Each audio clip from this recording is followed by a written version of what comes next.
Setiap awal khutbah khatib senantiasa berwasiat, mari kita senantiasa berbekal sebanyak mungkin amal untuk kehidupan kita kelak di yaumul akhir, kehidupan kita yang abadi, yang tidak akan ada henti-hentinya, dengan cara kita meningkatkan iman dan takwa kita. Hadirin yang dimuliakan Allah, tiada bosan khatib senantiasa mengajak dan kemudian menjelaskan aspek ibadah yang sangat penting, yang mungkin ketika kita kaji, kita kupas, tampaknya tidak ada habis-habisnya. Dan ketika kita coba untuk buka, kita coba untuk preteli, ternyata manfaatnya luas, luar biasa. Apa itu? Ibadah sholat. Hadirin yang dimuliakan Allah, sholat itu secara fikih adalah pekerjaan dan ucapan yang diawali dengan takbiratul ihram dan diakhiri dengan salam. Af'alun wa aqwalun, perbuatan dan ucapan. Maka sholat akan sah ketika kita melakukan action atau tindakan. Tidak bisa kita katakan, oh dia ahli sholat, sholatnya kayak apa? Dia duduk saja, zikir aja kepada Allah, tapi dia sudah sholat. Tidak bisa. Tidak bisa sholat itu dilakukan secara imajiner.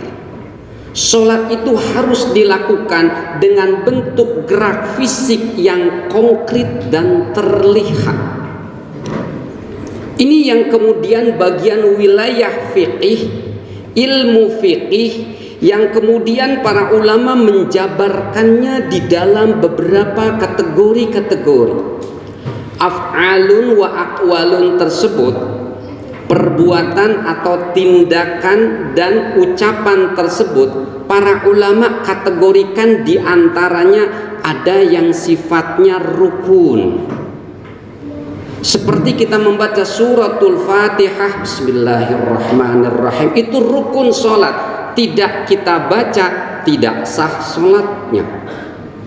Tahiyat akhir itu rukun bacaan dan kita harus baca.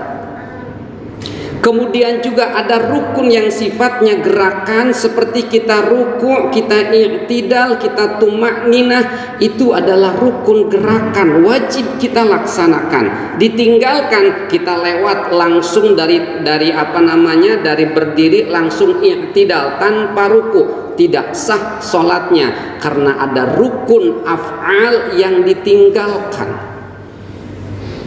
Para ulama juga mengelompokkan af'alun atau perbuatan dan ucapan itu ke dalam sunnah sholat. Ketika kita setelah Allahu Akbar, takbiratul ihram, kita mengucapkan kalam Allahu Akbar, itu rukun sholat. Tapi mengangkat kedua tangan itu sunnah.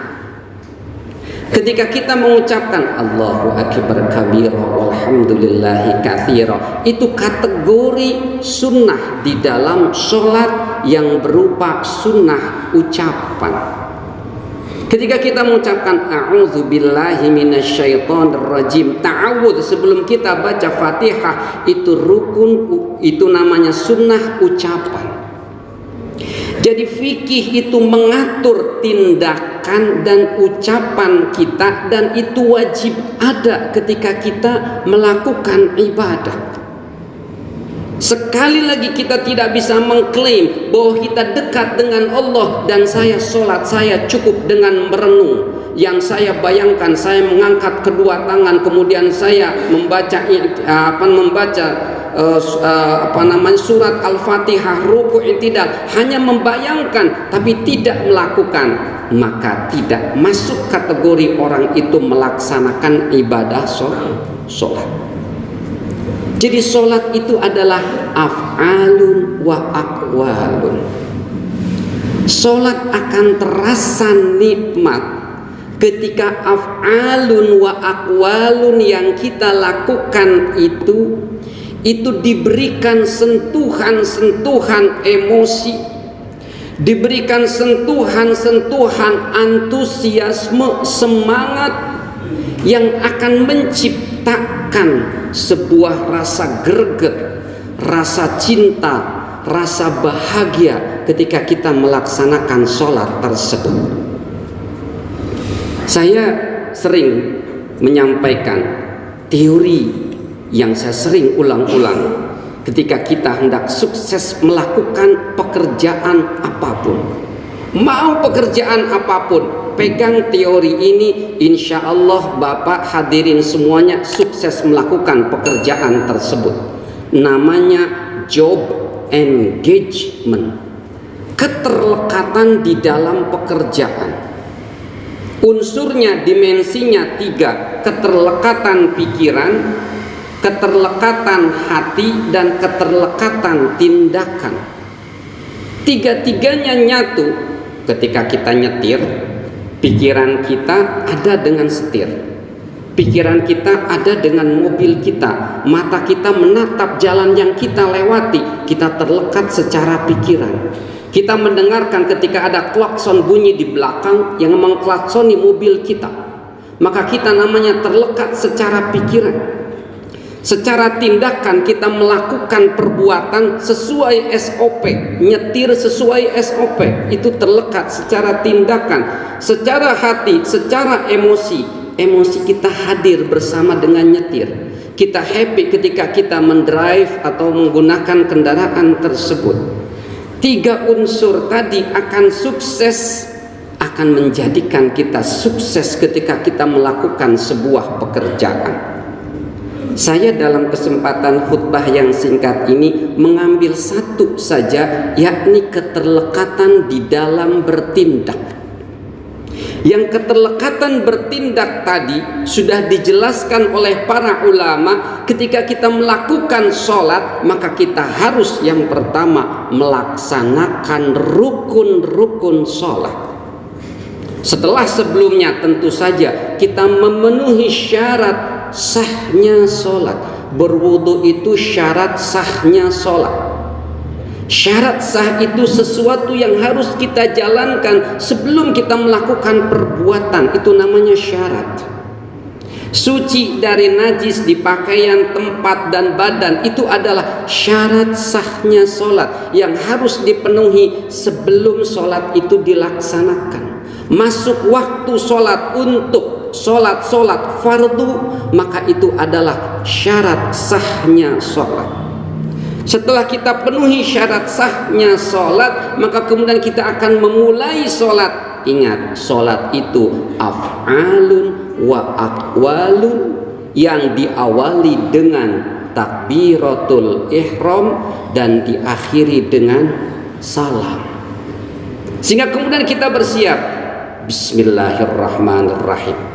Ketika kita misalkan hendak mengucapkan niat usolli fardhu subhi, usolli fardhu zuhri, usolli fardhu subhi, usolli fardhu jumu'ati, kita mulai dengan kita menyengajakan bahwa kita akan melaksanakan sholat. Itu adalah aqwalu wa af'alun. Sekarang secara teorinya bagaimana agar kita sukses melaksanakan sholat secara perilaku, keterlekatan secara fisik. Maka kemudian para ulama menyuruh kita ketika kita sholat, munculkanlah yang pertama ketergesa-gesaan untuk segera sholat.